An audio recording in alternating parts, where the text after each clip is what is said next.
I think the biggest thing that we want to focus on is build on the positives of the good things that our team did in the last game. You know, competitive spirit did a lot of good things in terms of being able to pass the ball effectively in the game, make some explosive plays. Um, you know, defense did a pretty good job for the most part. So, you know, obviously, you know, there's things that we need to work on, and we want to be positive about how we fix those things in the future so that we can continue to progress as a team. Um, you know, Arkansas is, you know, really a good team.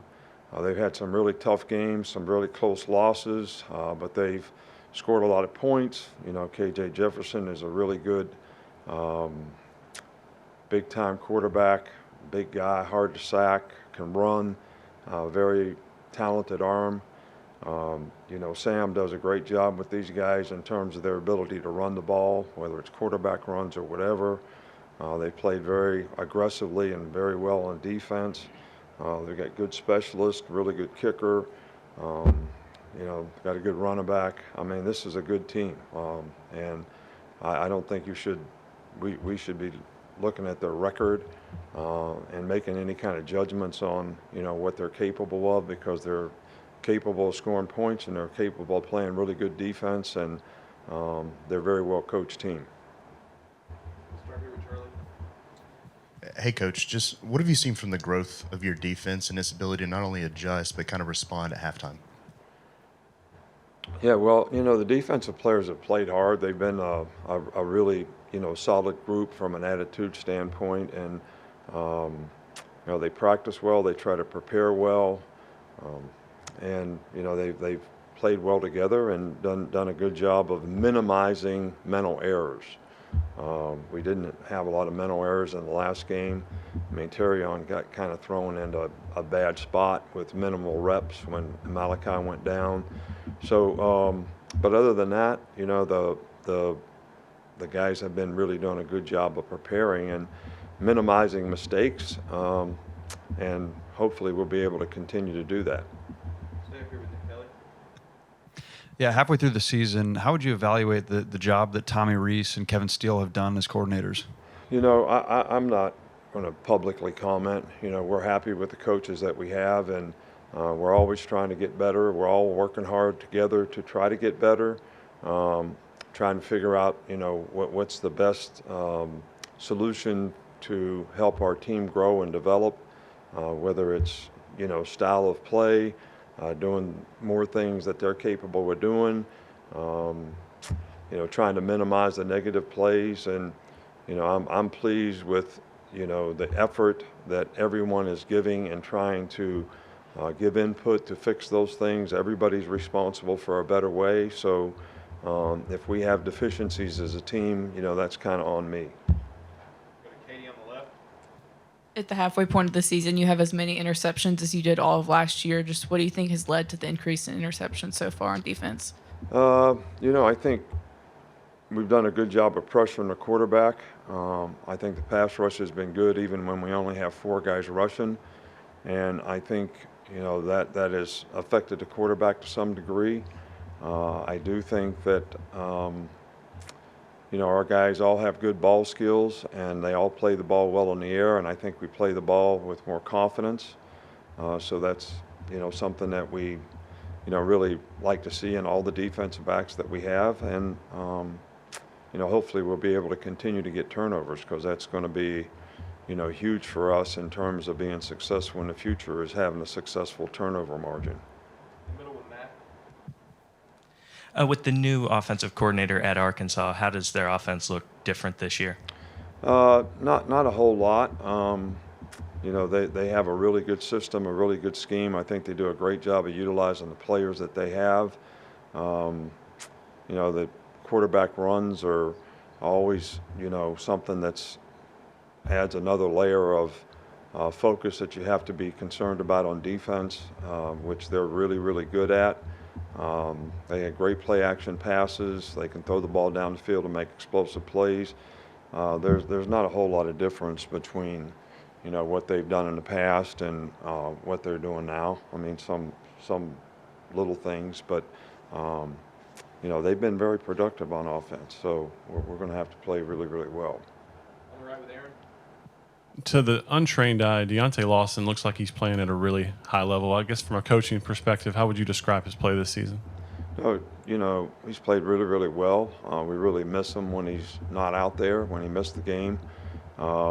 His leadership is great.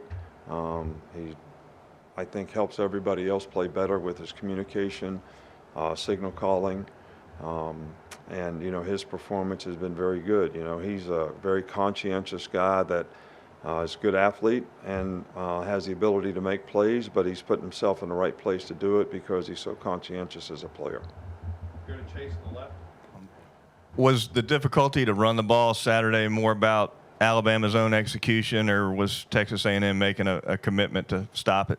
No, I think it was a combination of both. I think that, we mis-ID'd some plays in terms of who we were blocking and where we were going to, and I think we missed some things on some of their stunts and pressures. Their front seven is really good, and we had some other plays that, if we finished blocks, we'd have had much more productive plays. So we got to do a better job of finishing. But we also knew that, going into the game, that it was going to be tough sledding up front, and we were going to have to be able to throw the ball effectively, and I was very pleased with that part of it.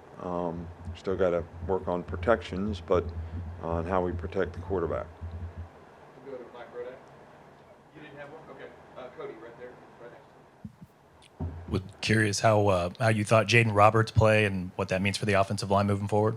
Yeah, well, Jaden, I love to see guys like him who have worked hard for 2 whole years, and in his 3rd year, gets an opportunity, especially in the home state, to go out and play. The guy has, a good physical presence. He played hard in the game. It's really tough when you have a guy that practiced all week and then he's not able to play in the game, and then the next guy's got to go in and he didn't have the same opportunities to prepare. But, I thought Jaden did a pretty good job of managing it and handling it, and, played with a lot of grit, determination, and toughness, and executed fairly well. Stand it back with Ryan. Coach, with the quarterback Jalen Milroe against Texas, when he threw that pick, it seemed like it didn't go like it went this weekend, where he threw the pick and he bounced back. He said he's growing every day. That's what he said after the game. Are you seeing that? Oh, yeah, absolutely. And I think the big thing that, we've tried to continue to get him to understand is you got to keep playing the next play. There's not always going to be perfect plays, but whatever happened on the last play is a learning experience for you to grow and get better and focus on what you have to do, the next play. But you cannot allow one play to affect the next play. And that's something that I think he's learned and doing a lot better, staying much more positive, on the sidelines, communicating really well with his teammates and the coaches in terms of what he saw, what he didn't see, what he needs to do to get it corrected. So I think that's, something that comes a little bit with experience, but I think it also comes with awareness, and I think we're making good progress in both areas. Coach, Jermaine Burton had one of his best games, his best game of the season. What's allowing for his success on the field? Yeah, well, Jermaine has got great ability. We want to, sort of keep him focused on doing the things that he needs to do to be consistent, in his performance. Fundamentally, just keep working on things like, he runs good routes. He's got great ability. He's got really good hands, ball security, things like that. Not getting too emotional in the game where you make bad choices and decisions. So, some of those things are just things that we continue to work on, but we're really excited about the game that he had, his performance, what we can build on with that. And I think he's learning that, you really don't want to do anything to help the other team. And he's done a lot to hurt the other team, so let's don't do anything to help him. 2 more to wrap up. Jamie and then Kurt. Coach, can you kind of talk about Caleb Downs and how he seems to embrace the pressure of being a DB in the SEC? Well, I don't know if pressure is something that goes with being a DB or at any position, really. You know, it's a matter of Caleb has played really well for us. He's, you know, very mature. You know, the guy really pays attention to detail and does a really good job in preparation. Wants to know what he's supposed to do, how he's supposed to do it, why it's important to do it that way. He's got great football instincts and savvy, so he kind of understands what the other team's trying to do, which I think is important as well. So he's done a good job of that. You know, I don't want any of our players to feel like they have pressure to play at their position. I think when you prepare well and you're confident and you have poise and you're focused on execution, that shouldn't be an issue. I mean, it should be positive energy and attitude to go forward in those three things to be able to be successful.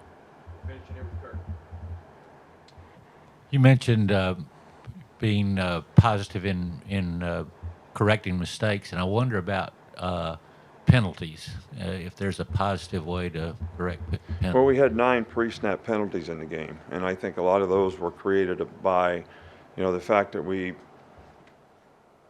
had trouble clapping in the game because of the noise, so we went on silent. And when we went on silent, you know, the guard taps the center. And as soon as the guard tapped the center, they'd stem and move the front, which is not illegal. It was perfectly a good thing for them to do on their part.